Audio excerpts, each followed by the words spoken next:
बात बा भाई लोग अगर तू लोग खेसारी लाल के फैन हो लोग तो अभी वीडियो के लाइक चैनल के सब्सक्राइब कर दो लोग। काहे कि आज हम तालो के जन चीज बताए बनी ई बहुत ही लाजवाब चीज होके आला बा। तो भाई लोग तू लोग जैसे कि वीडियो के फर्स्ट में देखला लोग कि सिनेमा घर में बहुत ज्यादा लोग के भीड़ के उमार बाटे। तो आखिर ई काहेला बा तो हम तालो के बता दी कि 2 तारीख से मतलब कि आज से खेसारी लाल के तेरे नैना मेरे नैना फिल्म सिनेमा हॉल में रिलीज होके रहे। आ रिलीज होते ही ई फिल्म फर्स्ट ओपनिंग पे फर्स्ट एकदम आतना मार धार हो गई में हम देखे मतलब कि रिलीज होते ही बहुत सारा पब्लिक एमे आ गए। आ ई फिल्म हमार लागता नु कि फैन से फरिश्तो फिल्म के रिकॉर्ड तुरी। काहे कि ई फिल्म के कहानी बाटे उ लोग के बहुत ज्यादा समझ में आता। बहुत ज्यादा लोग ई फिल्म के अभी से देखल चालू कर दिले बा।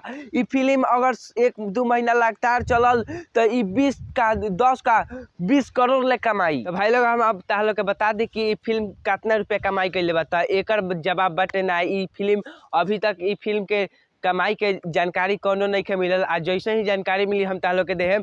तो इससे पहले तू लोग का करबा लोग वीडियो के लाइक चैनल के सब्सक्राइब कर लोग। जैसे ही ई फिल्म के जानकारी मिलता तो हम तालो के बताओ तनी। तब तक खातिर टाटा बाय बाय।